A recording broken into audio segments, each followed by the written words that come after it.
वालेकुम सलाम रहमतुल्लाहि व बरकातुहू। आपकी तबीयत कैसी है? मैं अल्हम्दुलिल्लाह ठीक हूँ, लेकिन तुम बहुत उदास नजर आ रही हो, क्या बात है? क्या बतलाऊं, अपना गम किसको सुनाऊं? ये मेरी सबसे लाडली बेटी है, लेकिन ये जैसे जैसे बड़ी हो रही है मेरी नाफरमानी करती जा रही है।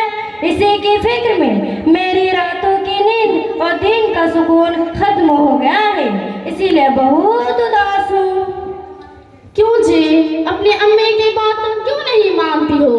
क्या तुम्हें मालूम नहीं कि अल्लाह ताला ने माँ के कदमों के नीचे जन्नत रखी है?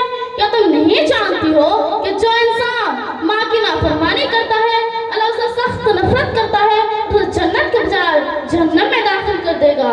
आपा, मुझे मालूम है और मैं ये भी जानती हूँ कि माँ बाप की नाफरमानी करने वाला इंसान दुनिया में खुश नहीं रह सकता, और जब उसकी औलाद होगी तो वो भी उसकी नाफरमानी करेगी।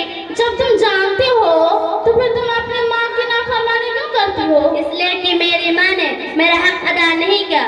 तेरी वालिदा ने तेरे किस हक की अदायगी नहीं की है?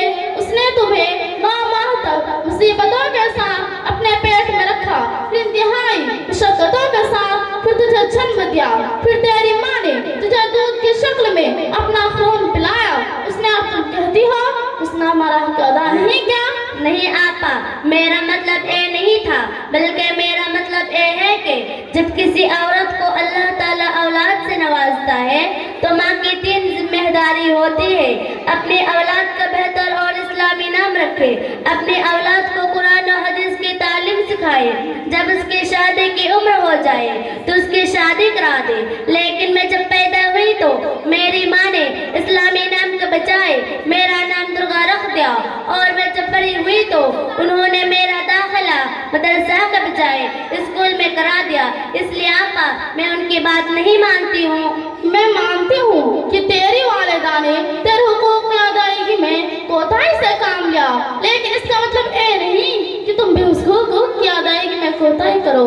अगर माँ बाप गैर मुस्लिम हो तब भी शरीयत इस्लामिया में उनके साथ बेहतर सलूक करने का हुक्म है। ठीक है आपा, मैं कुरान और हदीस की बात मानूंगी। क्यों परवीन, तुम्हें मालूम नहीं था कि अल्लाह ताला किसकी औलाद की नेमत से नवाजे तो उसे चाहिए कि इसका इस्लामी नाम रखे, इसका ऐसा नाम रखे जिसका माना बेहतर हो। मुझे मालूम था, लेकिन आपा मैंने सोचा कि मैं अपनी जान से लाडली बेटी का नाम ऐसा नाम रखूंगी जो नाम बस्ती में किसी भी लड़की का ना हो, इसीलिए मैंने उसका नाम दुर्गा रख दी हूँ। तुम्हें शर्म आनी चाहिए, तुम एक तालीम याफ्ता लड़की होकर ना गलत कदम उठाया। क्या तुम नहीं जानती हो कि इस दुनिया में घर से लेकर ऑफिस तक तमाम इंसानों के इनके नाम से बुलाए जाते हैं, और जब तुम्हारी बेटी का गलत नाम होगा, इस्लामी नाम के बजाय गैर इस्लामी नाम होगा, तो तुम्हारी बेटी को और जाके कितनी शर्मिंदगी होगी। हाँ आपा जी, आपकी बातें सुनने के बाद मेरी आंखें खुल गई। दुर्गा बेटी का नाम आज ही से आयशा सिद्दीका रख देती हूँ, लेकिन मैं उसकी तालीम के सिलसिले में क्या करूँ? आज हर जगह अंग्रेजी तालीम की अहमियत है, तो मैं स्कूल से इसका नाम कैसे कटवा दूँ? तुम्हें अंग्रेजी तालीम हासिल करने से कौन रोक रहा है? मैं भी चाहती हूँ तुम्हारी बेटी का दाखिला ऐसा मदरसा में करा दो जहाँ अंग्रेजी के साथ साथ कुरान और हदीस की तालीम दी जाती हो। ठीक है आपा, आज ही मैं अपनी लाडली बेटी का दाखिला मदरसा में करा देती हूँ, मदरसा ज़ियाउल कुरान जो का जलमराई में। अल्लाह ताला तुम्हें अपने वादा पर कायम रखे। अच्छा, मैं चलती हूँ, एक प्रोग्राम में तकरीर करने के लिए जाना है।